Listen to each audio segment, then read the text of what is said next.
KPCC ಸಾರಥಿಯಾಗಿ ಹರಿಪ್ರಸಾದ್ಗೆ ಪಟ್ಟಾಭಿಷೇಕ ಕಾರ್ಯಕ್ರಮ ಇಂದು ಬೆಂಗಳೂರಿನ ಅರಮನೆ ಮೈದಾನದಲ್ಲಿ ನಡೆಯುತ್ತಾ ಇದೆ. ಕೆಪಿಸಿಸಿ ನೂತನ ಅಧ್ಯಕ್ಷರಾಗಿ ಬಿಕೆ ಹರಿಪ್ರಸಾದ್ ಅವರು ಪದಗ್ರಹಣವನ್ನ ಮಾಡ್ತಾ ಇರುವಂತದ್ದು. ಕೆಪಿಸಿಸಿ ನಿರ್ಗಮಿತ ಅಧ್ಯಕ್ಷರಾದಂತ ಡಿಕೆ ಶಿವಕುಮಾರ್ ಅವರು ಧ್ವಜ ಹಸ್ತಾಂತರವನ್ನ ಮಾಡ್ತಾ ಇದ್ದಾರೆ. ಹಾಗೆ ಖರ್ಗೆ, ಸುರ್ಜೇವಾಲಾ, ವೇಣುಗೋಪಾಲ್ ಸಚಿವರೆಲ್ಲರೂ ಕೂಡ ಈ ಒಂದು ಕಾರ್ಯಕ್ರಮದಲ್ಲಿ ಭಾಗಿಯಾಗಿದ್ದಾರೆ. ಈ ಅದ್ದೂರಿ ಕಾರ್ಯಕ್ರಮಕ್ಕೆ ಈಗ ಬಿಗಿ ಪೊಲೀಸ್ ಬಂದೋಬಸ್ತ್ ಅನ್ನ ಒದಗಿಸಲಾಗ್ತಾ ಇರುವಂತದ್ದು. ಕೆಪಿಸಿಸಿಗೆ ನೂತನ ಅಧ್ಯಕ್ಷರಾಗಿ ಬಿಕೆ ಹರಿಪ್ರಸಾದ್ ಅವರನ್ನ ನೇಮಕ ಮಾಡಿರುವಂತದ್ದು. ಅವರ ಪದಗ್ರಹಣ ಕಾರ್ಯಕ್ರಮ ಇಂದು ನಡೀತಾ ಇದೆ.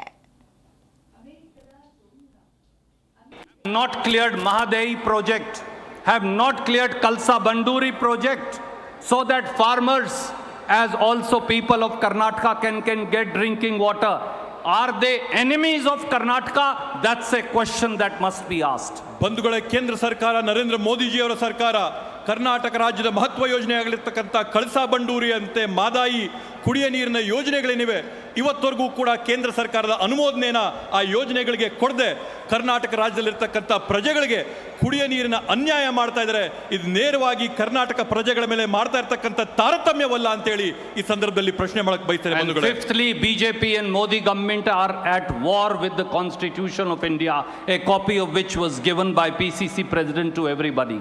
ಮತ್ತೆ ಐದನೇ ಅಂಶ ಏನಂತ ಇದೆ ಅಂತಂದ್ರೆ, ವಿಶೇಷವಾಗಿ ಕೇಂದ್ರದಲ್ಲಿರ್ತಕ್ಕಂಥ ಬಿಜೆಪಿ ಸರ್ಕಾರ, ನರೇಂದ್ರ ಮೋದಿಜಿಯವರ ಸರ್ಕಾರ ನೇರವಾಗಿ ರಾಜ್ಯದ ಪ್ರಜಾಪ್ರಭುತ್ವದ ಸಂವಿಧಾನದ ವಿರುದ್ಧವಾಗಿ ಹೋರಾಟನ ಮಾಡ್ತಾ ಇದ್ದೆ. ಸಂವಿಧಾನ ಬಂಧುಗಳೇ, ಆ ಸಂವಿಧಾನದ ಪ್ರತಿನ ವೇದಿಕೆ ಮೇಲಿರ್ತಕ್ಕಂಥ ಗಣ್ಯರೆಲ್ಲರಿಗೂ ಕೂಡ ಈಗ ತಾನೇ ನಾವು ಹಂಚಿದ್ದೇವೆ.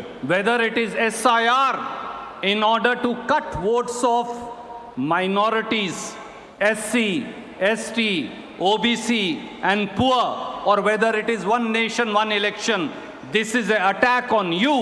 This is an attack on people of Karnataka. They want to take away your rights. They want to take away your benefits, for they are real enemies of people of Karnataka. SIR ಮಾಡುವ ಮುಖಾಂತರವಾಗಿ